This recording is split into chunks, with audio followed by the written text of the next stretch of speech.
Hello. तो क्या हाल चाल है सब लोगों के। स्वागत है आप सभी का ओनली सिलेक्शन वर्ड में। और आज हम बात करेंगे जो ASRB का जो पेपर है, AOFAO का, accounts officer finance and accounts officer का, sorry administrative officer and finance and accounts officer का जो फॉर्म है जिसको लेके पहले मैंने एक इंट्रोडक्टरी वीडियो बनाया था, जिसमें मैंने आपको बताया था कि ये क्या एग्जाम है, इसका क्या सिलेबस है, इसमें कौन कौन सी स्टेजेस होती हैं। ठीक है, ये सब मैंने आपको बताया था। उसमें मैंने आपको सिलेबस और बुक्स भी बताई थी, लेकिन आप लोग स्पेशली एक स्पेसिफिक वीडियो के लिए बोल रहे थे, सिलेबस और स्ट्रेटजी को लेके, बुक लिस्ट को लेके। ठीक है, बुक लिस्ट और स्ट्रेटजी के स्पेसिफिक वीडियो को लेके। और उस वीडियो को बनाने में मैं काफ़ी लेट हूँ, उसके लिए सॉरी। और आप सभी लोग फिर भी मैसेज करते रहते हैं और कॉल्स पे बने रहते हैं साथ में। मैं बिजी होने की वजह से नहीं भी बना पाता, तब भी आप सब लोग जुड़े रहते हैं। और आप में से कई लोग बड़े भाई की तरह फील करते हैं या बताते हैं कि बहुत अच्छा लगा। जो भी सारी चीज़ें मेरे पास आती हैं, मेरे लिए फ्यूल का काम करती हैं, तो उस सभी के लिए आप सभी का बहुत बहुत शुक्रिया। और फिर से मैं इसको बनाने में लेट हूँ, लेकिन होपफुली मतलब पेपर भी जो है ये लकीली आगे बढ़ गया है, एक्सटेंड हो गया है। ठीक है, आप सभी को मैंने बताया था, तो अभी लगभग आपके पास एक महीना अभी भी है। ठीक है, और अभी तक भी अगर आप इसकी पूरी अच्छी तरीके से तैयारी नहीं करी है, तो अभी भी इसमें आ सकते हैं। हम उसी स्ट्रेटजी की बात करेंगे, कैसे आप इसमें एक महीने में वापस आ सकते हैं। ठीक है, तो अभी पेपर होगा कब, मैंने आपको उस वीडियो में ही बताया था कि 3 अक्टूबर को। तो अब ये नहीं होगा, और उन्होंने बोला है कि 15 दिन का नोटिस देख के हम इस पेपर को लेंगे। तो आप ये मान के चल सकते हैं कि ये अक्टूबर के लास्ट में या नवंबर में ही होगा, उससे पहले तो नहीं होगा। ठीक है, तो आज 24 है, अभी से एक महीना आपके पास है, ये आप लेके चल सकते हैं। ठीक है, इसके सिलेबस को लेके हमने पहले भी बात की है। देखिए, आपका 4 इसमें सेक्शन है, और जो सबसे ज्यादा कंफ्यूजन है जिस सेक्शन को लेके, वो है हिंदी और इंग्लिश।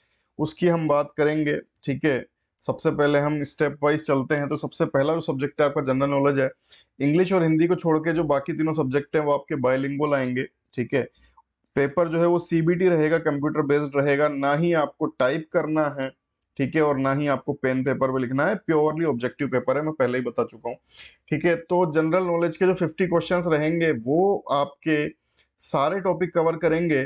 ठीक है, लेकिन इसमें किस टॉपिक से लगभग कितने क्वेश्चन रहेंगे वही मैंने पिछले वीडियो में बताया था। जैसा कि यहाँ पे लिखा भी हुआ है कि current events of national and national importance से लगभग 6 question, history, world history, Indian national movement से 5 क्वेश्चन, ज्योग्राफी पॉलिटी से 5, इकोनॉमिक सोशल डेवलपमेंट 3 से 4, agricultural and geo cultural development issues, human rights, social conflicts 5 से 7 question, general awareness and specific to structure functioning of ICAR, और general science and scientific research 7 से 10 question. ठीक है, तो इसमें देखिए हम बात करते हैं। तो इसमें अगर आपने पहले से कोई स्टैंडर्ड बुक नहीं पढ़ी हुई है, जैसे मॉडर्न हिस्ट्री के लिए स्पेक्ट्रम आती है, पॉलिटी के लिए लक्ष्मीकांत आती है। ठीक है, तो जो specific books particularly subject wise हैं यूपीएससी के हिसाब से, वो अगर आपने अभी तक नहीं पढ़ी है तो आपको उनको लेने की जरूरत नहीं है। आपको लूसेंट जीके, जिसमें सब छोटा छोटा दिया होता है, उसी को आप 2 से 3 बार पढ़िए और उसको बिल्कुल रिवाइज कर लीजिए, आप बिठा लीजिए अंदर कि आप वहां से आंसर दे पाए। क्योंकि देखिए, पेपर जो है वो एक ऑब्जेक्टिव टाइप पेपर है, और ये सिर्फ एक क्वालिफाइंग पेपर है। यूपीएससी ईपीएफओ का जो पेपर था ईओ के लिए, वो क्वालिफायर नहीं था, वो डिसाइडर था। ठीक है, और ये क्वालिफायर है। तो क्वालिफायर और डिसाइडर में बहुत फर्क होता है। जैसे जो यूपीएससी सीएससी का भी प्री जो होता है वो क्वालिफायर होता है। ठीक है, तो उसी तरह से एक क्वालिफायर पेपर है। आप अगर यहाँ पे 65% आप अपर एंड पकड़ लीजिए, आप लेके आ गए किसी भी सब्जेक्ट में, मिला के कोई सेक्शनल कट ऑफ नहीं है, तो आप क्लियर हो जाएंगे। ठीक है, क्वालिफाई आप कर जाएंगे। तो एक क्वालिफायर है, इस तरीके से ध्यान रख के आपको इसकी तैयारी करनी है। सबसे इंपॉर्टेंट पार्ट यहाँ पे करंट इवेंट्स, यानी जो करंट अफेयर्स है वो आते हैं।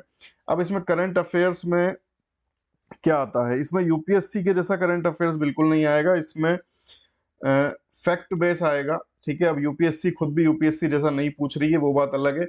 लेकिन यहाँ पे जो करंट अफेयर्स रहेगा वो रहेगा फैक्ट बेस। ठीक है, जैसे स्पोर्ट्स हैं, अवार्ड्स हैं, और जो भी मतलब नेशनल डेवलपमेंट है, कोई मिसाइल वगैरह है, कोई इंडिया से रिलेटेड चीजें हैं। ठीक है, कुछ डेवलपमेंट है, कुछ स्कीम्स हैं, तो फैक्ट बेस यहाँ पे ज्यादा रहेगा। आपको कितने महीने का करना है? आपको 6 महीने का करना है, ठीक है।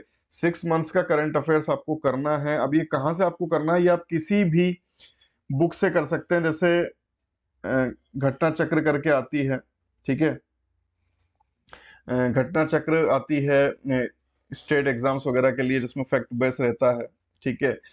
और जितनी भी आपकी चीजें हैं, जैसे और जो मंथली मैगजीन प्रतियोगिता दर्पण वगैरह, जो भी ऐसी फैक्ट बेस्ड मंथली मैगजीन्स हैं, उनसे आप कर सकते हैं। विजन और दृष्टि वगैरह जो स्पेसिफिक यूपीएससी के लिए आती हैं, मेंस राइटिंग वगैरह के लिए, उन पे ना जाते हुए जो फैक्ट बेस्ड जो भी मंथली मैगजीन्स है 6 महीने की, वहां से आप कर सकते हैं।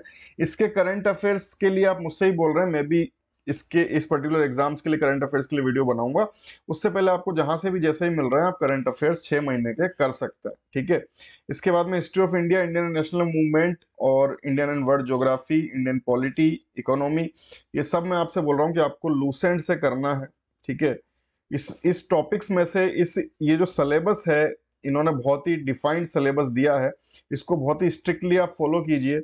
और इसमें से जो टॉपिक्स आपको नहीं मिल रहे हैं, ठीक है, वो आप अलग से गूगल पे पढ़ सकते हैं या फिर एनसीईआरटी से पढ़ सकते हैं। लेकिन इस सिलेबस को मैं बोलूंगा आप स्ट्रिक्टली फॉलो कीजिए, क्योंकि उम्मीद है कि ये इसके ही आसपास से सारी चीजें रहेंगी, ठीक है।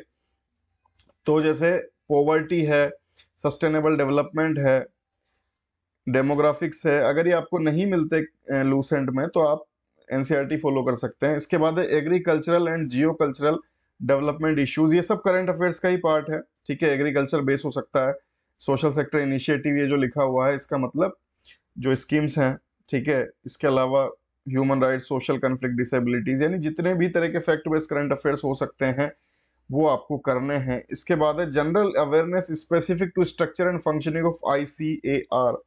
आईसीएआर भी आपको स्टडी करना है इसके लिए, यानी आईसीएआर किस तरह से काम करता है, उसकी फंक्शनिंग क्या होती है, ठीक है, ये सब आपको करना है, ठीक है। इसके बाद है general science and scientific research, ये भी आपको लूसेंट की, अगर जनरल साइंस आपके पास है अलग से जो स्पेसिफिक आती है, वो आप कर सकते हैं। और दूसरी अगर वो नहीं है, तो लूसेंट जीके वाली जो बुक आती है, उसमें भी साइंस का एक पोर्शन होता है, वहां से भी आप कर सकते हैं। दोनों में से कहीं से भी आप कर सकते हैं। ज्यादा अच्छा होगा आप लूसेंट जनरल साइंस जो पर्टिकुलर बुक है उससे करें, ठीक है। अब इसमें जो एग्रीकल्चर वाला पार्ट है, जिसके लिए आप लोग एग्रीकल्चर या आईसीआर वाला पार्ट है, जिसके लिए आप बोल रहे हैं मुझे वीडियो बनाने के लिए, तो एग्रीकल्चरल के लिए देखिए ऐसा है कि अलग से एक बुक भी आती है, ठीक है। परीक्षावाणी करके एक प्रकाशन है, उसकी बुक आती है, इंग्लिश में भी आपको मिल जाती है। तो एग्रीकल्चरल का पार्ट आप वहां से भी कर सकते हैं। और आईसीएआर की फंक्शनिंग जो है वो आप कर सकते हैं, जो मतलब गूगल से आपको सर्च करना पड़ेगा आईसीआर के कितने विंग्स हैं, क्या किस तरीके से वो काम करती है, ठीक है, वहां से आप कर सकते हो। और एग्रीकल्चर के लिए आप मुझे बोल रहे हैं, तो इसमें आपने दो चीजों के लिए मुझे बोला है, करंट अफेयर्स और एग्रीकल्चर के लिए। तो मैं पूरी कोशिश करूंगा इन दोनों के लिए वीडियो बनाने के लिए। करंट अफेयर्स के लिए तो बनाऊंगा ही, और एग्रीकल्चर के लिए आप उससे भी कर सकते हैं, और मेरे वीडियो का भी वेट कर सकते हैं। उसके पहले भी आपको जहां से मिले वो आप कर सकते हैं, ठीक है। इसके बाद में हमारे जो एक बेसिक टॉपिक हैं वो आ जाते हैं। जीके ही यहाँ पे पार्ट है जिसमें दिक्कत है, बाकी तो आपको रीजनिंग, मैथ्स और इंग्लिश तो आप करते ही आ रहे हैं हर एग्जाम के लिए, ठीक है। तो देखिए, रीजनिंग ये जो है, इसमें सारे ही टॉपिक आएंगे, ठीक है। रीजनिंग में सारे टॉपिक आएंगे, logical reasoning and analytical ability, verbal and non verbal analogy, similarities, difference, space visualisation, visual memory, discrimination, observation, relationship, concept, arithmetical reasoning, verbal and figure classification, arithmetical number series, decision making and problem solving, ठीक है। तो ये सारे ही topic इसमें आएंगे। Decision making, problem solving, general mental ability. तो आपको ये ध्यान रखना है कि स्पेसिफिक बुक आपको इसके लिए फॉलो करनी पड़ेगी। ऐसा नहीं होगा कि आप किसी की वीडियो देख लें, या फिर आप सिंपली कुछ और कुछ सिर्फ प्रैक्टिस कर लें, ठीक है। इसमें सारे ही टॉपिक आएंगे, तो आपको सारे टॉपिक स्पेसिफिक बुक, जैसे आर एस अग्रवाल आती है, ठीक है, या फिर एक सी सेट करके बुक आती है यूपीएससी के लिए। तो इस तरह की बुक्स जहां से आपको पूरा एक एक टॉपिक आपको मिल जाए, उस तरीके से आपको करना है, क्योंकि डाइवर्सिफाई हो सकता है और सारे क्वेश्चन आ सकते हैं, ठीक है। तो ध्यान रखिए, आपको स्पेसिफिक बुक फॉलो करनी पड़ेगी रीजनिंग मैथ्स के लिए। यहाँ पे सिर्फ वीडियो से काम नहीं चलेगा, और साथ में प्रैक्टिस भी करनी है, ठीक है। तो आप ये मान के चलिए करीब 2-2.5 हज़ार तो आपको क्वेश्चन करने हैं, मतलब प्रैक्टिस के तौर पे। और पहले अगर आपको नहीं आते हैं तो इन चीज़ों को आपको पढ़ना है, ठीक है। प्रैक्टिस के क्वेश्चन भी अवेलेबल है इजीली ऑनलाइन, और बुक आप स्पेशली मतलब आपको फॉलो करनी पड़ेगी। अरिथमेटिकल एंड न्यूमेरिकल एबिलिटी के लिए भी जैसे बुक आती है राकेश यादव 17,300 जो भी है वो, उसमें काफ़ी सारे क्वेश्चंस हैं। उसके अलावा प्रैक्टिस के लिए बहुत सारी बुक्स आती हैं, किरण पब्लिकेशन की आती है। बस ध्यान एक ही रखें कि कुछ भी एरर ना हो, किरण में एरर्स काफ़ी रहती हैं, तो बस उन चीज़ों का ध्यान रखना है। ऐसी बुक जिसमें एरर कम हो, जैसे रामनिवास मथुरिया, आर एन मथुरिया भी मैं सजेस्ट करता हूँ, लेकिन वो हर जगह अवेलेबल नहीं होती, वैसे वो बेस्ट है इस तरह के एग्जाम्स के लिए। तो अगर वो आपको मिलती है ऑनलाइन ऑफलाइन, आप उसको प्रिफर कर सकते हैं। और राकेश यादव है और किरण है, जो भी आपको मैथ्स में सारा टॉपिक कवर करती हुई बुक लगती है वो आपको करनी है। साथ में लिखा हुआ है स्पेशली क्लास 10th लेवल, तो आप 10th की एनसीईआरटी से भी प्रैक्टिस कर सकते हैं। अब हमारे मोस्ट इंपॉर्टेंट टॉपिक पे आते हैं जिसमें सभी लोगों को कंफ्यूजन है, ठीक है। तो इसकी देखिए बात करते हैं। तो ये पहले ही मैं आपको बोल चुका हूँ कि आपको कुछ भी इसमें लिखना नहीं है, टाइप नहीं करना है, प्योरली पेपर जो है वो ऑब्जेक्टिव है, ठीक है। अब हिंदी में आप लोग पूछते हैं कि सर सिलेबस क्या रहेगा, तो आपकी बेचैनी देख के ऐसा लगता है कि आपने शायद हिंदी में कोई पेपर दिया नहीं है अभी तक। तो हिंदी का सिलेबस भी इंग्लिश से कुछ अलग नहीं होता। जिस तरह की चीजें आपकी इंग्लिश में पूछी जाएंगी वही सब पूछी जाती हैं। बता देता हूँ क्या क्या चीजें आती हैं, ठीक है। और बिल्कुल भी ऐसा नहीं होता कि कुछ और ही वहां पे रहेगा। जैसे आप comprehension of language and writing ability, तो वैसे ही हिंदी में कॉम्प्रिहेंशन आएगा। अब इंग्लिश में और क्या क्या आएगा यहाँ पे, error spotting, synonym, antonym, cloze test, phrases phrase and idioms, sorry idioms and phrases, spellings, one word substitution, reading comprehension, fill in the blanks, ये सब आएंगे, ठीक है। अब इसमें लिखा हुआ है precis writing, usage and vocabulary, short essay, translation, interpersonal skills including communication skills. तो सर ये सब हम कहाँ दिखाएंगे, ये कैसे मतलब प्रेसी राइटिंग के क्वेश्चन कैसे आएंगे, ये आप लोगों का क्वेश्चन आ रहा है बार बार। तो ध्यान रखिए इन्होंने लिखा हुआ है, लेकिन जो ऑब्जेक्टिव पेपर इंग्लिश का जिस तरह का रहता है उसी तरह का आपका रहेगा, ठीक है। इन्होंने लिखा हुआ है, इसका मतलब ये नहीं कि प्रेसी राइटिंग से आपसे क्वेश्चन पूछ लेंगे, इसका मतलब क्लोज टेस्ट हो गया, ठीक है। बीच में से आपसे फिल इन द ब्लैंक्स कर दिए, तो इस तरह से क्वेश्चन रहेंगे। ऐसा नहीं कि जो लिखा हुआ है वही आपको लिखना है या फिर टाइप करना है, दोनों ही नहीं है, ठीक है। इसके बाद में इसके बाद में जो हिंदी की हम बात करें कि आप लोग पूछते हैं हिंदी का सिलेबस क्या रहेगा, तो हिंदी में भी देखिए सेम मैंने आपको बताया, कॉम्प्रिहेंशन इसी तरह के रहेंगे और इंग्लिश से आसानी आपको रहेंगे, ठीक है, क्योंकि हम नॉर्मल हिंदी में बात करते हैं। इसके बाद में संधि, संधि विच्छेद, उपसर्ग, प्रत्यय, पर्यायवाची, मुहावरे, लोकोक्तियां, देखिए बस नाम बदल जाएंगे, वो आइडियम्स फ्रेजेस हैं यहाँ पे। कुछ और नाम है, ठीक है। विलोम शब्द, एंटोनिम, सिनोनिम हो गए।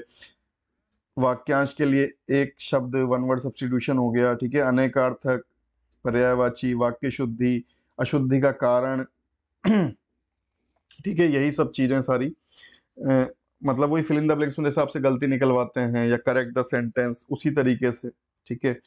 अंग्रेजी के तकनीकी शब्द के समानार्थक हिंदी शब्द, सरल, संयुक्त और मिश्र अंग्रेजी वाक्यों का हिंदी में रूपांतरण, और कार्यालय पत्रों से संबंधित ज्ञान, ठीक है। तो इंग्लिश की तो आपको बुक्स पता है, जो भी टॉपिक्स हमने बात किया, एसपी बख्शी आप ले सकते हैं, प्रिंटू पैरामाउंट ले सकते हैं, लूसेंट जनरल इंग्लिश ले सकते हैं, एमबी पब्लिकेशन की कोई बुक ले सकते हैं, जो भी इंग्लिश की बेसिक बुक है वो आप ले सकते हैं। बात करें हिंदी की, तो हिंदी के लिए भी लूसेंट की एक जनरल हिंदी आती है, सामान्य हिंदी, उसको आप ले लीजिए। वहां पे सारी चीजें आपको मिल जाएंगी, जो जो चीजें मैंने आपको बताई हैं, उपसर्ग, प्रत्यय, विलोमार्थी, समानार्थी, पर्यायवाची, शब्द युग्म, वाक्यांश के लिए एक शब्द, वाक्य शुद्धि, अशुद्धि का कारण, यही सब, संधि, समास, समास विग्रह, ठीक है, कॉम्प्रीहेंशन, तो यही सारी चीजें आपको वहां मिल जाएंगी और उससे आप स्टडी करके इसको दे सकते हैं। बहुत ज्यादा इसको बर्डन नहीं बनाना है अपने ऊपर, क्योंकि मैंने आपको बताया कि एक क्वालिफायर है, इसके नंबर नहीं जुड़ने वाले हैं, इसमें आप 65% ले आइए और आप सेफ हैं और आप तैयारी कर सकते हैं टीयर 2 के लिए, जो आपकी मेन है। उसके लिए भी आप मुझे बोल रहे हैं कि मैं उसको बताऊं टीयर 2 के लिए, लेकिन मैं चाहूंगा कि आप पहले इसको अच्छी तरह से टीयर 1 के लिए करें। और जहां तक बात है यूपीएससी ईपीएफओ के लिए, आप लोग बोल रहे हैं इंटरव्यू के लिए कुछ शुरू करने के लिए, तो ऑलरेडी सुधांशु सर ने व्हाट्सएप ग्रुप शुरू किया हुआ है, ठीक है। और वहां पे रोज के डिस्कशन और चीजें चल रही हैं।